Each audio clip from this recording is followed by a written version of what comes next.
So it looks like we won one battle and a few thousand more to go, folks. So I just heard that the U.S. Supreme Court has allowed the Trump administration to revoke protected status of another 500,000 Haitians, Venezuelans, and etc. What does this mean for America? Well, first you need to understand statistics. Right now, 1/5 of the American population is foreign born. It includes the illegal aliens and then the children that they had here or the children that they brought here. For the Trump administration to strip temporary legal protections for hundreds of thousands of immigrants, the nation's highest court granted the administration's request to revoke a humanitarian parole for more than 530,000 immigrants from Cuba, Haiti, Nicaragua, and Venezuela. For more, I want to bring in ABC News senior Washington reporter Devin Dwyer for more on this. And Devin, this would push the total number of people who could be newly exposed to deportation to nearly 1 million. So how significant is this ruling? Well, this is a very significant ruling in terms of the number of people impacted, Alex. Over 500,000 people, as you said, that were allowed into the country by the Biden administration from those 5 countries. Under a program known as humanitarian parole. These people did not have legal status in the country. This was, to be sure, a temporary program granted by the Department of Homeland Security on a discretionary basis during the Biden years. The justification was to relieve some of the strain at the border, to vet these people that were coming into the country, allow them in for humanitarian reasons. Likely, the administration said at that time, because many of these people would be eligible to stay in the country. But the Trump administration taking a very different tact. And DHS Secretary Kristi Noem immediately revoking the status categorically of all those immigrants back in March. A federal district judge said that that was arbitrary and capricious, put that decision on hold. But today, the Supreme Court, in a 7-2 decision, said the administration appeared to be on firm footing with its change and can proceed with that change for now. So you all know at this point that YouTube demonetized me. Please consider buying us a coffee or the dogs a treat so we can continue doing this. Look in the top of comments. There's 5 ways that you can row in our boat. That means is those 500,000 immigrants in the United States could now in the next 30 days see their status revoked. They will be forced to leave the country unless they have some other kind of legal status, Alex. And as the dissent in this case, Justice Ketanji Brown Jackson and Sonia Sotomayor said today, that is undervaluing and devastating for a lot of those families who had come here legally and set up lives here. Now imagine that you're trying to run a country or a business or a school, and 20% of the people in that business, in that school, or in that country don't speak your language. How well do you think those things are going to work? You would be an utter fool to believe that this is good for America to have that many foreign-born people currently in this country. Currently on some form of public assistance.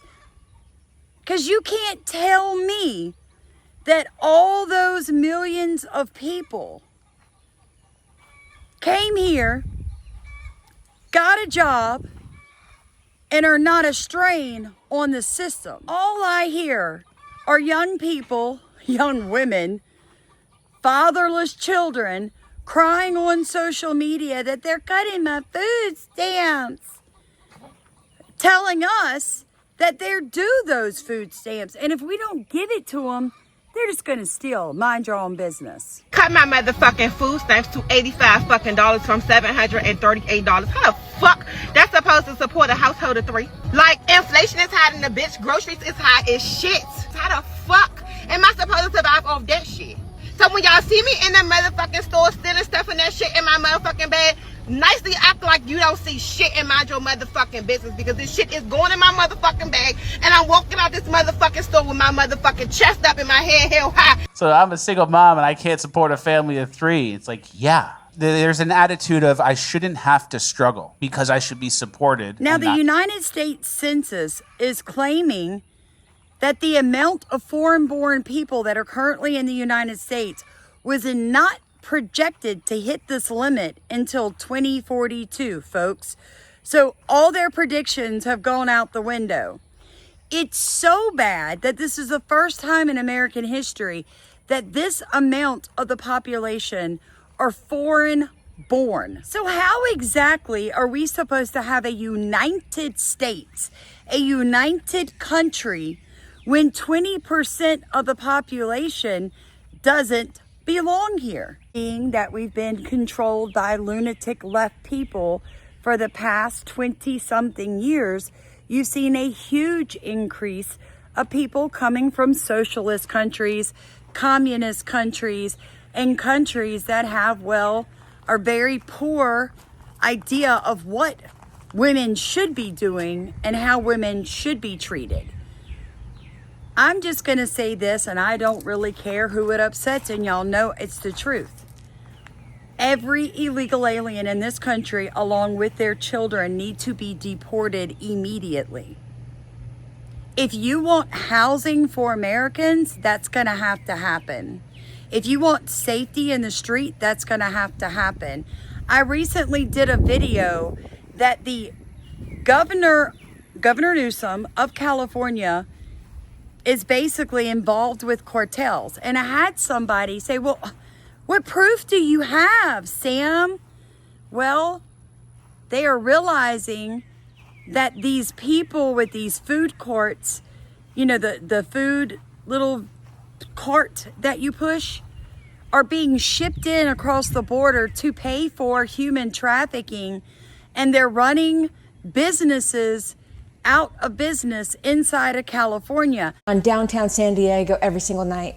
And so it seems like there's something larger going on behind the scenes. I know you were recently in the area doing some on-the-ground investigative work, and you found that some of these vendors may be tied to the cartels. Could you elaborate on that for the audience? Well, 12 businesses filed a lawsuit against the far-left mayor of the city of San Diego. And in that complaint, they allege that these illegal street vendors are actually brought in by box trucks from Tijuana as well as Los Angeles. Morning and night is what the court documents say. And yes, these carts are actually run by people who don't even live in San Diego, and they're paying off smuggler debts. They're connected to the cartels. Watch. Cities that are run by blue politicians, and that's exactly the case right here in San Diego. We've been ringing the bell for quite a while. We said we don't want to become San Francisco, we don't want to become Los Angeles, but sadly that's exactly what's happening. I know my husband now, but my fiance at the time, we were walking through the streets of downtown not too long ago, about a year and a half ago, as we were talking about earlier. And like I mentioned, I saw there was a homeless man and he was about to do his drugs, but he had some kind of fire, and there was foil and who knows what was being burned in it. Exactly. Open fire. Literally. In downtown. Yeah. Exactly. There was a security guard just a few doors down watching all of this. I know they're just the security guard, but they could call the cops. They could tell the guy to move. They could have done something, essentially. And so when we talk about the crime, the homelessness, also the illegal immigration and the vendors, is what you've noticed as well on the ground. You're reporting that oftentimes there are maybe officers or security guard, and they turn a blind eye to what they're seeing. Well, you know, our cops in these blue cities, they're doing the best that they can. The fact of the matter is, what we've seen, especially with Black Lives Matter and the anti-police movement, the defund the police movement, it's actually driven a lot of good people out of the San Diego Police Department, and so they are woefully understaffed right now. I think she's fixing to like chase me for food. She won't let me catch her, but she'll chase me. But guys, listen to me. Common sense, folks. Common sense. There were all these riots in California over the weekend.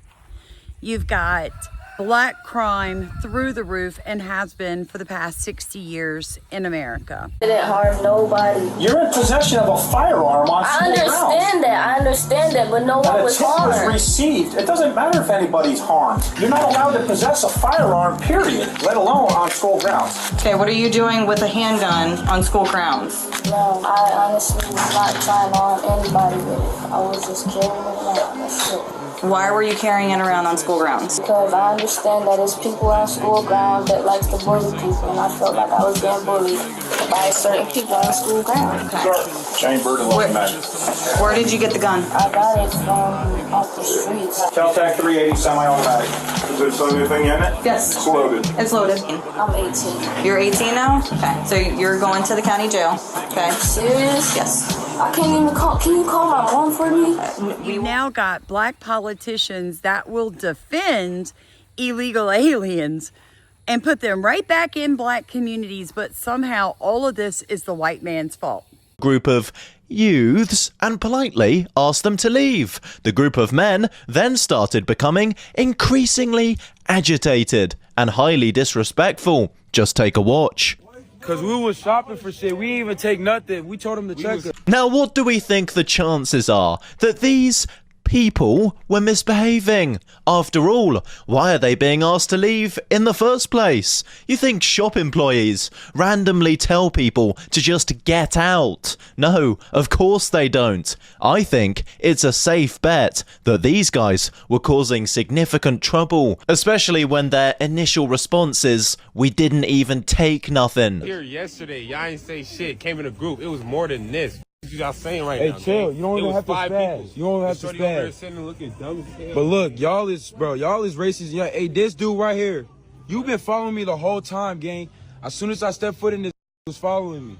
Hey, you weird as hell. He came out of nowhere. Like this. No, bro. Like this. That's just goofy all we did as was hell. ask you to leave. You don't for need what? to be For this what? What am I leaving for, gang? I'm not the one on What am I cameras. leaving for? I just asked what you am I to leaving leave the for? store. You should know the reason, though, right? Yes or no? You guys were using foul language you were calling telling employees. Me to take my badge off, and you were threatening me. You were messing around upstairs. What did I tell you? What did I tell you? Make it make sense. You can't. But common sense tells you there is no easy answer to this. And even though you're going to hear sob stories about children possibly being separated from their parents, it happens. When I got arrested, guess what happened? I was separated from my children. It happens. And if I survived it and my children survived it and are, thriving in this world, well, then I will just assume so will those illegal children. We have got to get back to being a country that is based on laws that are fairly